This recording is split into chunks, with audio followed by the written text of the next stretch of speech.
Oh, look, she's begging for attention. Celeste's voice dripped with mockery, slicing through the humid air as a sea gust ripped the tent's curtain wide. Imani Veyron stood exposed, clutching a towel to her chest, her silhouette stark against the lantern glow. Cameras flashed, laughter erupted, and whispers snaked through the lavish island resort's pre-wedding crowd. The emerald silk gown, ruined by Celeste's clumsy wine spill, lay crumpled. But Imani's gaze burned with unshakable defiance. Why would Celeste stage such a vicious spectacle? What power does Imani wield to threaten this elite circle? Subscribe now to catch our freshest tales and drop a comment. Where are you tuning in from? Will Imani falter under this public shaming? Or will her truth shatter their gilded world? Stick with us for a story of grit and revelation you can't turn away from. The yacht cut through turquoise waves, parting the sea like a blade.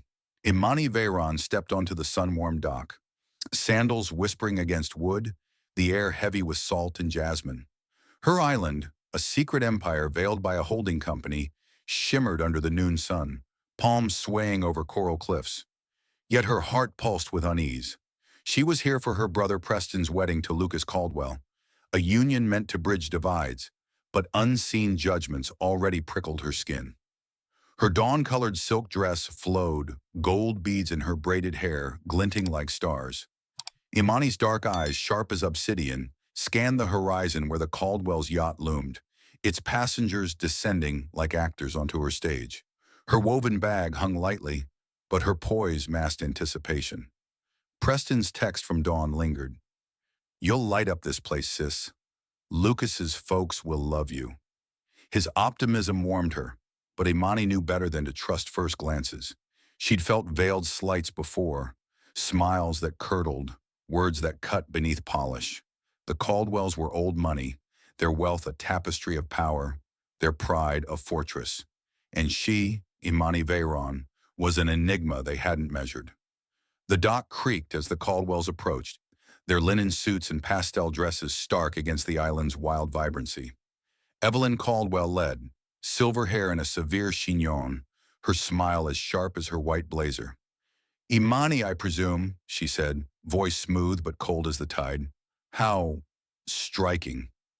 The word landed like a dart, rippling with subtext. Her pale eyes lingered on Imani's braids, the beads a rebellion against her muted elegance. Imani's smile was serene but firm. "Thank you, Mrs. Caldwell. It's a privilege to be here." Her words were silk, her gaze a challenge. "I see you." Lucas's siblings, Clara and Robert, followed, greetings clipped, eyes flickering over her dress, her hair. Clara's smile wavered, snuffed by Evelyn's shadow. Robert, brooding, offered a nod, his gaze drifting to the villa among the palms. Preston bounded forward, grin bright, shirt creased from travel. "Sis!" He hugged her, his warmth a tether. "This place is unreal. Lucas says it's a dream." Imani hugged back, heart easing, but her senses caught the Caldwell's sidelong glances. A dream? For whom? The welcome dinner unfolded on the beach, golden lanterns and linen tables aglow under the sinking sun. Steel drums wove a melody through guest chatter, Lucas's cousins, friends, kin, orbiting the Caldwell's gravity. Imani moved among them, hibiscus mocktail cool in her hand, laughter bright but measured. She shared a story of Preston's boyhood, hoping to connect, but responses were tepid. Clara's nod was polite, eyes darting to Evelyn, who stood at the table's head, a matriarch commanding her court. Robert sipped rum, gaze sliding to the sea. The air, rich with lobster and coconut, grew heavy with unspoken rules. Celeste Harper arrived, a vision in a golden gown that drank the torchlight. Lucas's ex and maid of honor, she glided through, laughter a siren's call, turning heads. Her dark hair cascaded, presence blending grace and steel. "Imani, yes?" she said, smile radiant, fingers brushing Imani's arm. "Preston raved about you." Her words were honey, but her eyes held a glint, a veiled challenge. Imani's smile was a quiet blade. "He's biased, but I'm glad." Celeste's laugh chimed, but didn't touch her eyes. The exchange left a prickle, like salt in a wound. Imani sipped her drink, eyes sweeping the crowd. The Caldwell's elegance was a performance. Smiles hoarded tightly. Evelyn's gaze lingered, a predator sizing up an interloper. Clara's warmth cooled under her mother's watch. Robert's remark about the island's exotic allure carried a barb, eyes on Imani's braids. Other guests, Lucas's cousins, polished friends, offered nods like appraisals. Curiosity edged with distance. Imani's secret burned. This island, every wave and root, was hers.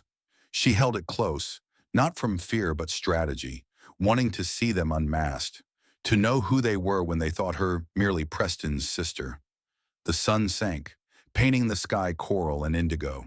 Lanterns swayed, shadows dancing across the sand.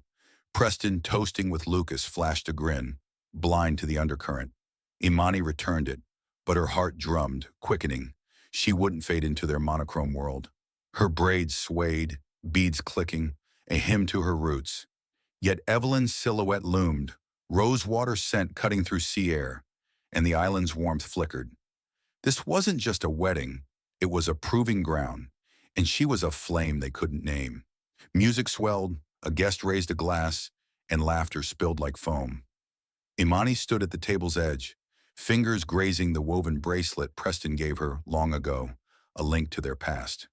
She'd come to celebrate love, to stand by her brother, but the Caldwell's eyes saw her as an anomaly, a burst of color in their curated frame. Celeste's laughter rang, her gown a beacon, her glance a spark in the dusk. The night was young, the wedding days away, but Imani knew her island would be a test for her. She lifted her chin, braids catching the lantern's glow, and whispered, "Let them stare." The sea sighed and the stage was set. The beach pulsed with the rhythm of the pre-wedding party, torchlight carving golden arcs across the sand. The sea whispered secrets, its waves a soft counterpoint to the steel drum's lilt. But the air crackled with something sharper, an unspoken tension that clung to Imani Veyron like a second skin. She stood near a driftwood bar, her hibiscus mocktail sweating in her hand, the cream silk of her dress catching the firelight. Her braided hair, gold beads woven through, swayed as she laughed at a guest's quip, her warmth a deliberate bridge to the Caldwell's guarded circle. Yet their responses were tepid. Lucas's cousin Nora offered a tight smile, her eyes flicking to Imani's beads. A friend of Clara's nodded, then turned away. The Caldwell's elegance was a wall, and Imani, for all her grace, was still an outsider pressing against it.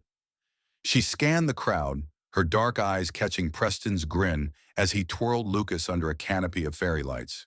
Their joy was a beacon, but it couldn't pierce the chill of Evelyn Caldwell's gaze from across the beach, her white wine glass tilted like a scepter. Celeste Harper, radiant in her golden gown, wove her way through the guests, her laughter a melody that drew attention like a tide. Imani felt her approach before she saw her, the air shifting with the scent of tuberose perfume. "Imani, you're stealing the spotlight," Celeste said, her voice a purr, her smile dazzling but sharp. She leaned close, her elbow grazing Imani's arm, and then a jolt.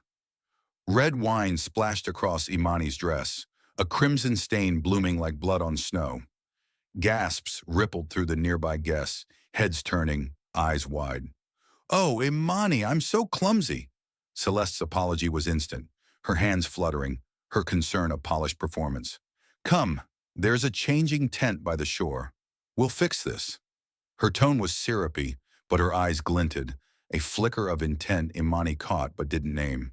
The crowd parted, their stares a mix of pity and curiosity. Nora whispering to Clara, Robert's brow furrowing. Imani's jaw tightened, but her poise held. "It's fine," she said, voice steady, though the stain felt like a brand. She followed Celeste, her sandals sinking into the cool sand, the sea's roar growing louder as they neared the water's edge. The white canvas tent stood alone, its walls fluttering like a trapped bird, torchlight casting eerie shadows within. Inside, the air was damp, scented with salt and canvas. Celeste handed her a folded dress, ivory linen, simple but elegant. "This'll suit you," she said, her smile lingering too long. "There's a screen for privacy. I'll wait outside." Imani nodded, her instincts prickling, but she stepped behind the bamboo screen, the stained silk pooling at her feet. The beads in her braids clicked softly, a grounding rhythm as she shed the ruined dress, her skin prickling in the humid air. She reached for the linen gown, her fingers brushing its cool fabric, when a sudden gust tore through the tent.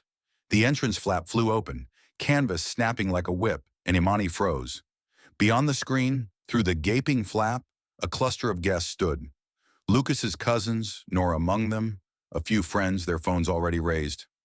Laughter erupted, sharp and cruel, cameras flashing like vultures' eyes. The moment was a blade, slicing through her dignity in seconds. Imani stood exposed, the screen no shield, her body bare to their gaze. Her heart roared, but her face was stone, her eyes burning with a defiance that silenced the nearest laugh. Nora's smirk faltered, and a friend lowered their phone, but the damage was done. The laughter lingered, a venom seeping into her bones. Then Preston's voice cut through, raw and furious. "What the hell is wrong with you?" He sprinted across the sand, his jacket off in an instant, draping it around Imani's shoulders. His face was flushed, eyes blazing as he faced the crowd. "Get out of here!" The guests scattered, their laughter fading, phones slipping into pockets. Celeste's voice trailed from outside. "Preston, it was an accident." But Imani caught her silhouette, a fleeting smirk betraying her script. Preston guided Imani away, his arm a shield, the sand cold beneath her feet. The party's glow receded, the sea's whisper now a roar in her ears. Guests parted, their eyes averted, some with guilt, others with indifference. Evelyn's silhouette remained at the bar, her glass still tilted, her expression unreadable. Clara's hand twitched, as if to reach out, but she stayed rooted, her silence louder than words. In Imani's villa, the door clicked shut, the world reduced to the hum of a ceiling fan and the distant crash of waves. She sat on the bed's edge, Preston's jacket heavy on her shoulders, the linen dress clutched in her lap. Preston knelt before her, his voice breaking. "Imani, I'm so sorry. I should have been there." She met his eyes, her brother's guilt a mirror to her resolve. "You're here now," she said, voice low, steady. She didn't cry. She didn't scream. The humiliation burned, a raw wound. But it wasn't shame that had settled in her chest. It was clarity.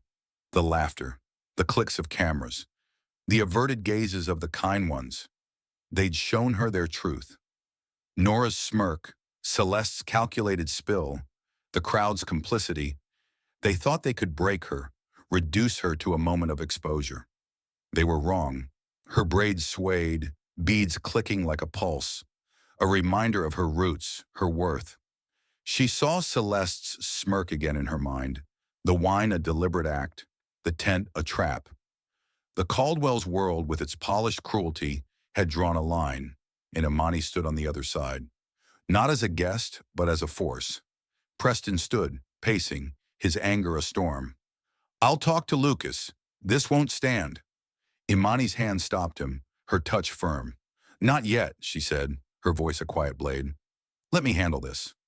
Her eyes held his, a promise forming in the silence. She wasn't here to beg for their acceptance, to shrink under their stares. The island, her island, was her domain. And though they didn't know it, she held the power to reshape their game. The villa's walls seemed to hum, the sea outside a chorus to her awakening. The party's distant music faded, but Imani's resolve burned brighter, a flame kindled in the crucible of their cruelty. She would face them again, not as a victim, but as a reckoning they couldn't foresee. Dawn broke with a vengeance, the sky a bruise of charcoal and violet as a tropical storm roared across Imani Veyron's island. Rain lashed the villa's windows, a relentless drumbeat that shook the palms and churned the turquoise sea into a frothing gray. Inside the grand dining hall, the air was thick with panic, the Caldwell's polished facade cracking like thin ice. Imani stood at the room's edge, her linen blouse crisp despite the humidity, her braided hair swept back, gold beads glinting under the chandelier's muted glow. Her dark eyes, sharp and unyielding, traced the chaos. Evelyn Caldwell wringing her hands, Lucas pacing with his phone, Clara whispering frantically to a caterer. The wedding, planned as an outdoor spectacle, was now a shipwreck, and Imani, still raw from last night's violation, felt the storm's fury echo her own. The hall buzzed with discordant voices, crystal glasses abandoned on mahogany tables, their rims stained with last night's wine. Evelyn's voice cut through, sharp as a whip. This is a disaster. Thousands spent, guests stranded. What will people say? Her silver hair, usually flawless, frayed at the edges, her blazer creased. Lucas, tie askew, muttered into his phone. The tents are ruined. We can't reschedule this week. Clara, clutching a tablet, scrolled through vendor emails, her voice trembling. The florist won't refund, and the band's stuck on the mainland. The Caldwell's empire, so meticulously curated, teetered on the edge of humiliation, and Imani watched, her silence not submission, but a gathering force. No one spoke of the tent, the laughter, the cameras that had stripped her bare under the torchlight. The absence of that truth was louder than the storm, a deliberate erasure that stung like salt in a wound. Robert, Lucas's brother, leaned against a pillar, his bourbon glass sweating in his hand. Maybe it's a sign, he muttered, loud enough for Imani to hear, his eyes flicking toward her. Some people don't belong here. The words were a blade, cloaked in ambiguity, but their target was clear. Nora, the cousin who'd smirked last night, nodded faintly, her gaze averted. Imani's fingers tightened on the woven bracelet Preston had given her, its threads grounding her. They thought they could bury her shame, pin this chaos on her presence. They were wrong. Celeste Harper glided through the hall, her coral dress a defiant splash against the gray morning. She was unruffled, her smile a polished mask as she murmured to a guest, "We'll salvage this. Don't worry."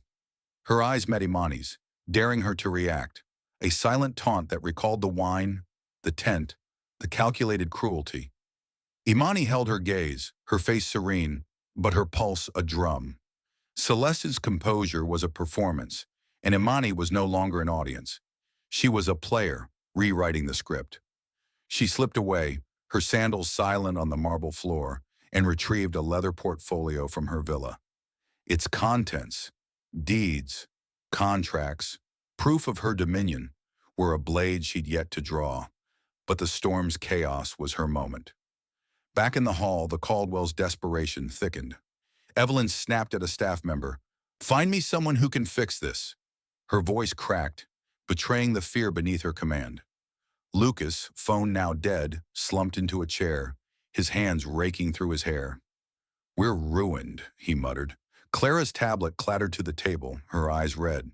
"The guests are furious. They're calling it a fiasco." The room felt smaller, the rain's roar a cage, and Imani stood at its edge, her portfolio tucked under her arm, her resolve afire kindled by their neglect. They hadn't apologized, hadn't acknowledged her wound. Instead, they whispered of signs, of bad luck, as if her presence were the storm's cause. Preston entered, his shirt damp from checking the grounds, his face etched with worry. He spotted Imani and crossed to her, his voice low. "You okay, sis? After last night?" His guilt was a raw edge, his eyes searching hers. She touched his arm, her voice steady. "I'm fine, Preston. Focus on Lucas." He nodded, reluctant, but turned to join his fiancée, unaware of the power she held. Imani's gaze swept the room, landing on Evelyn, whose rosewater scent lingered like a ghost. The matriarch's control was fraying, her hands trembling as she barked orders. Nora hovered nearby, her earlier smirk gone, replaced by unease. Robert drained his glass, his muttered bad luck echoing in Imani's mind, a spark to her kindling. Celeste approached Evelyn, her voice soothing. "I've called a planner on the mainland. We'll sort this." Her confidence was a taunt, her glance at Imani a challenge. "Stay silent." Imani's lips curved, not a smile but a promise. She'd seen enough. The Caldwell's fragility, their need to dominate, their willingness to wound and forget. The storm outside was a mirror to her own, but hers was no longer rage, it was purpose. Her portfolio felt heavier, its papers a map to her truth. She didn't need their apologies, their pity. She needed them to see her, not as Preston's sister, not as a victim, but as the architect of this island's heart. The rain pounded harder, a window rattling as if urging her forward. A staff member rushed in, soaked, reporting flooded paths and canceled ferries. Evelyn's face paled, her voice rising. "This can't happen! Not to us!" Her desperation was a crack in their dynasty, and Imani felt the shift, the moment ripening. She stepped forward, her presence a quiet command, but held back, her words unspoken. The hall's chaos was a canvas, and she was no longer painting to please them. Her braids swayed, beads clicking like a countdown, a reminder of her roots, her strength. The Caldwells scrambled, oblivious to the power standing among them. But Imani knew her time was near. Preston glanced at her, his worry softening to pride. "You're tougher than this storm, Imani." She nodded, her eyes on the horizon beyond the rain. The Caldwells' world was unraveling, their pride a fragile thing against her truth. Celeste's voice rang out, organizing, controlling, but Imani saw the cracks in her mask. The island, her island, was a stage, and the storm had set it. She clutched her portfolio, its weight a vow. They'd tried to erase her, to cast her as an outsider. Soon they learned she was the center, and their game would bend to her rules. The storm's fury battered the villa, rain slashing the windows like 1,000 tiny knives. But inside the dining hall, a different tempest brewed. The Caldwells' polished world teetered, their voices a cacophony of blame and desperation, as the postponed wedding threatened their pride. Imani Veyron stood at the hall's heart, her linen suit a stark contrast to the chaos, her braided hair swept high, gold beads catching the chandelier's flicker like embers. Her leather portfolio, clutched like a talisman, held the truth she'd guarded, a truth now ready to ignite. The air was heavy with damp and dread, the scent of spilled coffee mingling with Evelyn Caldwell's rosewater perfume. But Imani's presence was a blade, cutting through the din with quiet power. Evelyn's voice, shrill and fraying, rose above the fray. "We'll sue the vendors. They can't leave us like this." Her silver hair straggled, her blazer askew, her authority crumbling. Lucas, slouched at the table, muttered, "The guests are leaving. It's over." Clara, eyes red, clutched her tablet, its screen a blur of canceled bookings. Robert, bourbon in hand, snapped, "Someone's to blame for this mess." His gaze, heavy with accusation, grazed Imani, who stood unmoved, her dark eyes scanning the room. Celeste Harper, ever poised, murmured to a guest, "We'll rebuild the narrative." Her coral dress glowed, but her smile was a mask, her glance at Imani a silent dare. "Stay in your place." Imani stepped forward, her sandals a soft echo on the marble floor. The room stilled, heads turning, the rain's roar a backdrop to her command. "I have a solution," she said, her voice low but resonant, a tide pulling every ear. She opened her portfolio, laying out documents, deeds, contracts, financial records, each bearing her name. "This island, where you stand, is mine. I own it through Horizon Ventures, my company."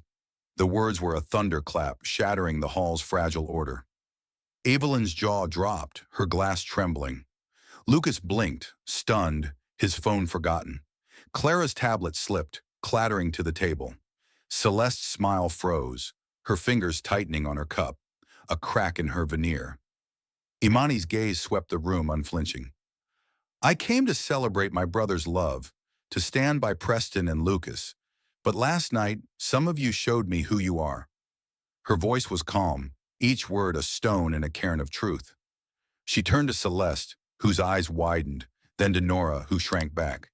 "You thought you could shame me, expose me, laugh while I stood bare. You were wrong." The memory of the tent, the cameras, the cruel laughter flickered in her mind, but it fueled her, not broke her. The hall was silent, the rain a distant hymn, every eye locked on her. Evelyn stammered, "This is absurd. You're nobody." Her voice cracked, her power a ghost. Imani's lips curved, not a smile but a verdict. "I'm Imani Veyron, and this is my domain." She slid a contract forward, its seal gleaming. "I've built this island, its villas, its shores, while you planned your spectacle. You didn't see me. You saw what you wanted to." Her words were a mirror, reflecting their prejudice. Clara's eyes dropped, guilt shadowing her face. Robert's bourbon glass stilled, his bravado gone. Lucas stood, his voice hoarse. Imani, I didn't know. I'm sorry. She nodded, her gaze firm, accepting but not absolving. Preston, at the hall's edge, watched with fierce pride, his nod a silent vow. She continued, her tone measured but searing. I'll cover the wedding's rescheduling costs. Vendors, guests, all of it. Gasps rippled, Evelyn's face paling. But hear this. Those who laughed, who recorded, who stood by while I was humiliated, you're not welcome here again. Her eyes pinned Nora, then Celeste, whose mask slipped, revealing a flicker of fear. This island is my home, and I decide who stays. The declaration was a boundary, not vengeance, a reclaiming of her power. The room felt smaller, the Caldwell's dynasty dwarfed by her truth. The rain softened, as if bowing to her resolve. Celeste stepped forward, her voice saccharine. Imani, let's not overreact. It was a misunderstanding. Her smile was a plea, but Imani's gaze was stone. A misunderstanding doesn't orchestrate a trap, she said, her words slicing through Celeste's charm. Nora shifted, her earlier smirk a memory, her silence a confession. Evelyn clutched the table, her knuckles white. You can't do this to us, she whispered, but her voice was hollow, her rein unraveling. Imani didn't flinch. I already have. Preston crossed to her, his hand grazing her shoulder. You're unstoppable, sis, he whispered, his eyes bright. She nodded, her portfolio closing with a soft snap, a gavel's fall. The Caldwells stood frozen, their whispers dead, their eyes no longer judging, but pleading. Clara's lips parted as if to speak, but she faltered, her guilt await. Lucas approached, his apology raw. We'll make this right, Imani. She met his eyes, her voice steady. Start by listening. Her words were a challenge, a seed for change. The chandelier flickered, casting jagged shadows, the storm's rhythm a pulse in the silence. Imani stood tall, her braids a crown, their beads a quiet anthem of her roots. She'd unveiled her truth, not to wound, but to reclaim, to redraw the lines of a world that had tried to erase her. The Caldwell's pride lay in shards, their game now hers to shape. The villa's walls seemed to hum, the island itself a witness to her triumph. She wasn't their guest, their anomaly. She was their reckoning, and the wedding, when it came, would unfold on her terms. The storm had retreated, leaving a sky of bruised indigo streaked with gold as the sun reclaimed Imani Veron's island. The villa's glass-walled atrium, spared by the tempest, stood ready for the rescheduled wedding, its simplicity a stark contrast to the Caldwell's ruined grandeur. Fairy lights wove through potted palms, their glow soft against the marble floor, where tables bore white orchids and crystal flutes. Imani stood at the atrium's heart, her emerald dress shimmering like a tide, her braided hair adorned with new gold beads that caught the light like promises. Her dark eyes, steady and fierce, surveyed the gathering guests. But her presence was no longer a question. It was a command.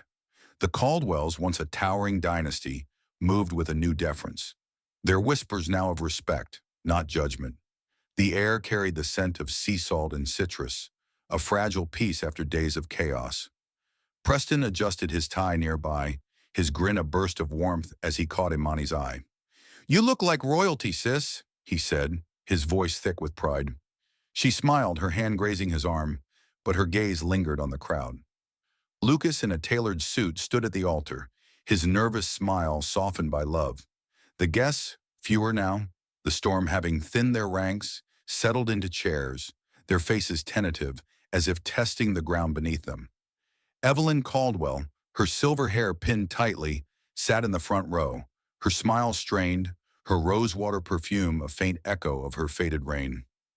Clara beside her clutched a program, her eyes shadowed with remorse.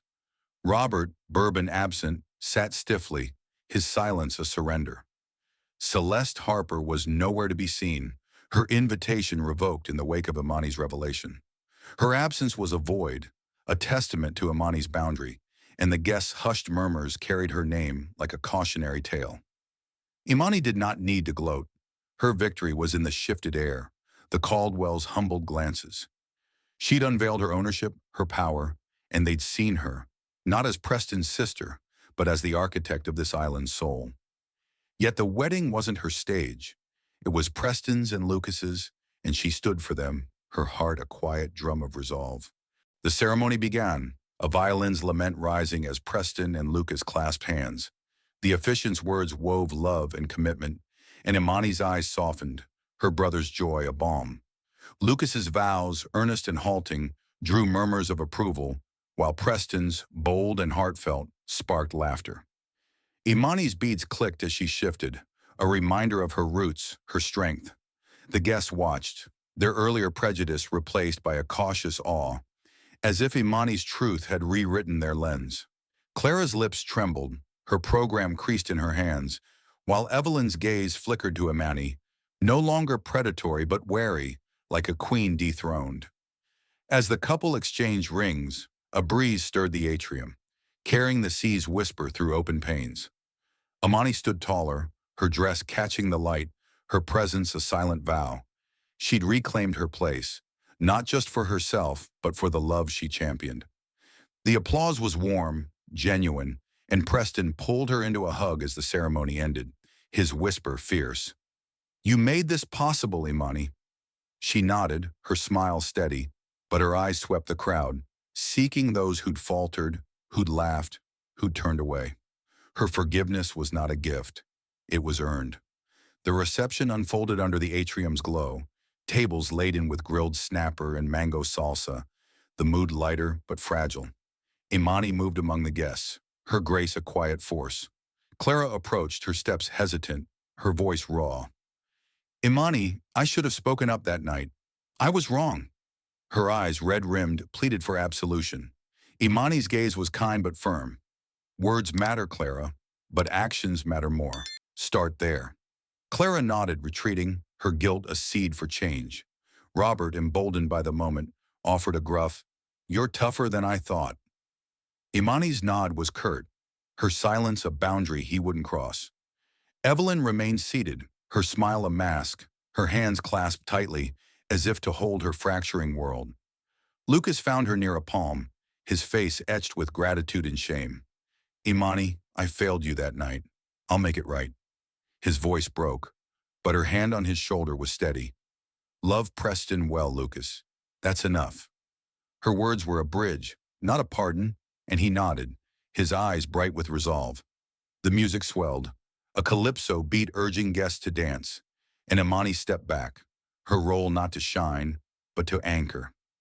Preston and Lucas swayed at the center, their laughter a defiance of the storm, and Imani's heart swelled, not with pain, but with possibility. The night deepened, stars piercing the sky beyond the glass. Imani slipped outside, the sea's rhythm a lullaby against the atrium's hum.